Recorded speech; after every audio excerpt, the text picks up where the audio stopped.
You know, it feels so weird now to not have my glasses on. Color changed.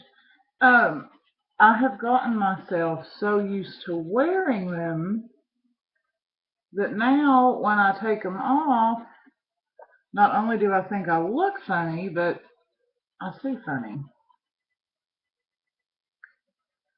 I don't know.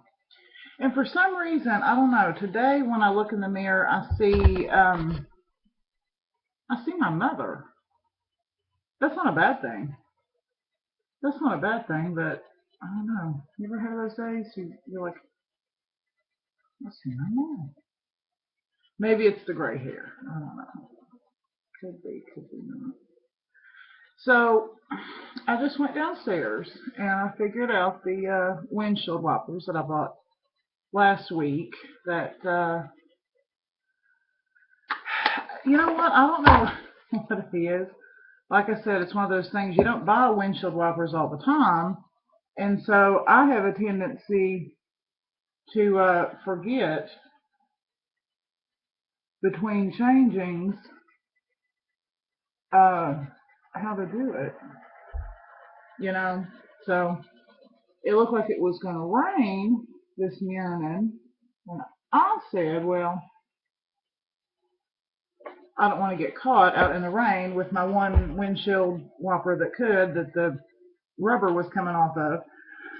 And so it just constantly flapped in the breeze. So I said, you know what? I may want to go down and change that. And it did. It just took a hot minute. Oh, man. Have I dropped my makeup? Well, I guess I'll put blush on the list. Apparently I've dropped this and it's been smashed to smithereens.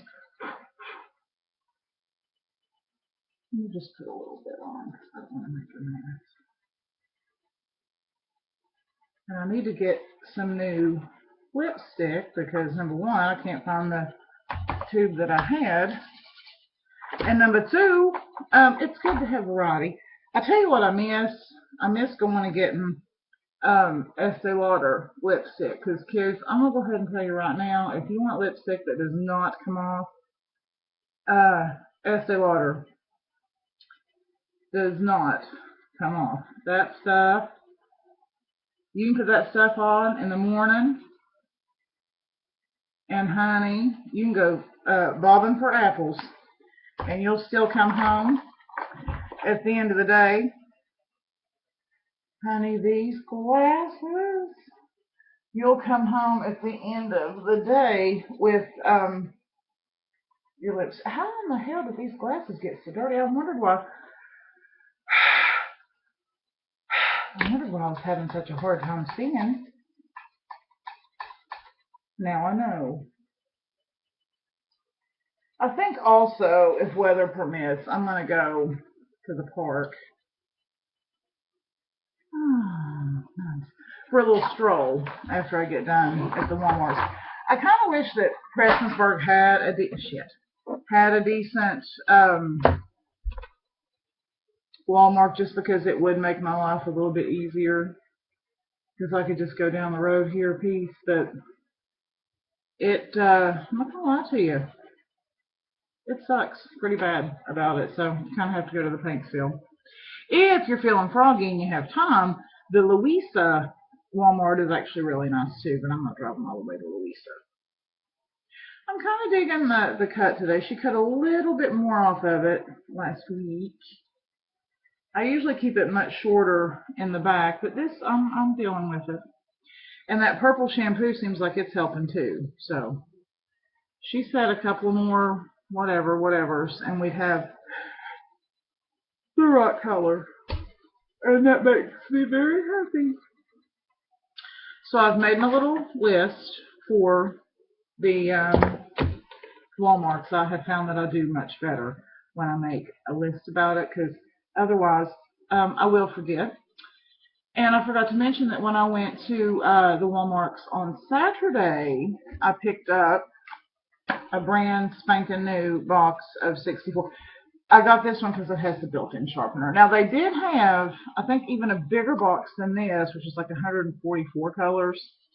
But I said, you know what? No, But why do they make them so damn hard to open? Have y'all tried to open a box of crayons lately? I'm really not sure what the conspiracy is, but you can't just open them. You need a knife or a machete or something. I don't know. You may be asking yourself, well, why do you have crayons? Well, I'm going to tell you. And see, this is why you have an eyeglass opener or an eyeglass fixer, because you can take it out and poke your way to a brand new box of crayons. Therapeutic. If you've done much reading as of late, you will learn that coloring, it's a stress reliever, and it's very therapeutic. And of course, I got me a Hello Kitty coloring book. Hello. And we'll see what to. There's directions. Box opens this way. To open box, keep top closed, break a long slit, and bend back. Well, you know what, honey? That's easier said than done. Because I've tried to break the seal on it. And y'all bastards are trying to do like some Fort Knox trickery up in here, and I'm not about it. Who in the hell would have thought that opening a box of, here we go, crayons would be, Jesus, there it is.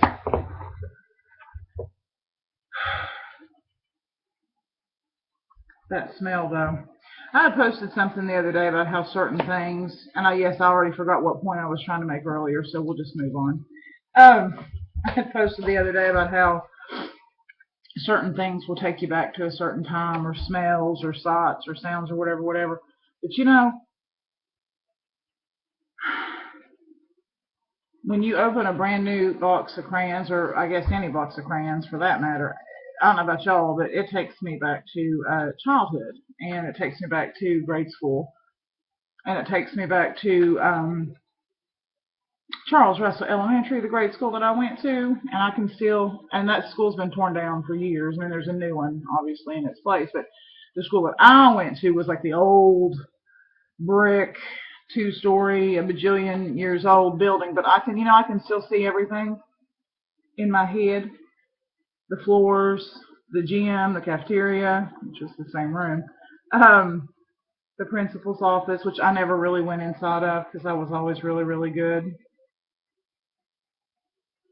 But the way the hallway smelled, and that first day of school with your crayons and your little rubber erasers and your little bottle of snowdrift paste that you were going to eat, or maybe that was just me, and it also takes me back to my childhood, because when I was sick, when I got a cold as a child, there were certain things I could always count on, and one of them was a new box of crayons and a coloring book that my father would always get me. I would get orange juice, crayons, and coloring book. That was his remedy for the kid is sick. So it was exciting. Crayons were exciting. I still get excited over crayons. So, but anywho, all right. So just a little FYI for people out there who may be struggling with themselves, with relationships, with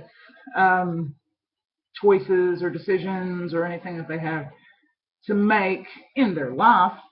I think at the end of the day, all of us, all we really want to do is be our truest, most authentic self.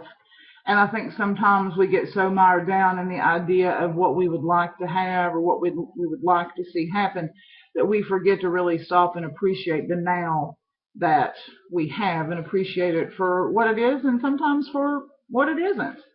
And I think we have to understand and remind ourselves that we don't need anybody else to make us happy. That starts with us and it ends with us. It's lovely to have a relationship, and it's lovely to be with someone who, gives you that feeling of completion, of whatever, but it's not everything. It's not everything. You are everything, and how you feel about yourself is everything. Being in a relationship or being around people that make you feel a certain way, that's just a bonus. That's just icing on the cake. And I think sometimes we get that twisted and we feel like our worth depends on the person that we're with or how the person that we're with regards us or treats us.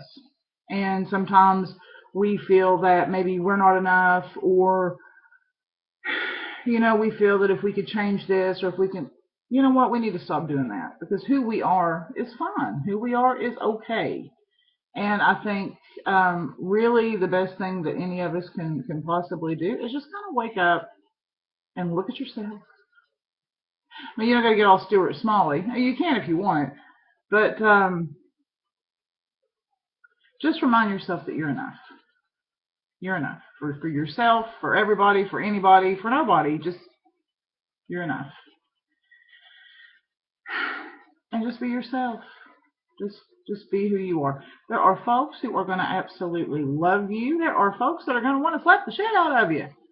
It doesn't matter. It doesn't matter what everybody thinks, and it doesn't matter what everybody feels. Sometimes it seems like it does, and sometimes we feel like the whole world is against us, and we have to fit into this particular mold or niche that everybody else seems to have carved out for us, but we don't have to do that. We have our own little niche. We have our own little place carved out, and that's where we should be. That's where we start from. That's where it begins. That feeling of safety and comfort that we give to ourselves. Not that we rely on another person for, because a lot of times I think if we sit around and wait for that feeling of validation from somebody else, we're going to be waiting. We're going to be waiting a long time. And so I think sometimes you just have to kind of do it for yourself and hope that everything else just kind of falls into place. And I will tell you that 9 times out of 10 it will. It will fall into place. Kind of like my hair. I'm kind of digging it, y'all. Kind of digging it. So, But anywho, that's all I have. That's my ramble. That's my rant. Now I'm going to go to the Walmarts and get my sundries. And they gave these little things out. This is just a little random added thing. They gave these things out for EMS week last week. And yes, I got to do my nails. I'll do that today when I get home. From the horse pistol. And it kind of looks like one of them. It reminds me of these fishing lures that my daddy had when I was growing up. And remind me sometime to tell you about the crawdad incident of 1979. That's another story for another day. And my father got very, very mad at me. But anyway, so I unscrewed it, and I thought, oh great, it's something to put pills in, just what we need in this area. I guess you could put pills in it, but it's got one of them little eyeglass wipers, them screen wipers in it. I'm gonna put my Klomptins in mine, but y'all do what you want. But I just thought that was the weirdest thing. It looks like a fishing lure, and it's got a wiper in it to put on your keychain. I guess if you're fishing and you need to wipe your glasses and eat a Klomptin. I don't know. I don't make the news. I just report it. So there you go. Y'all have a good day, and we'll see you later.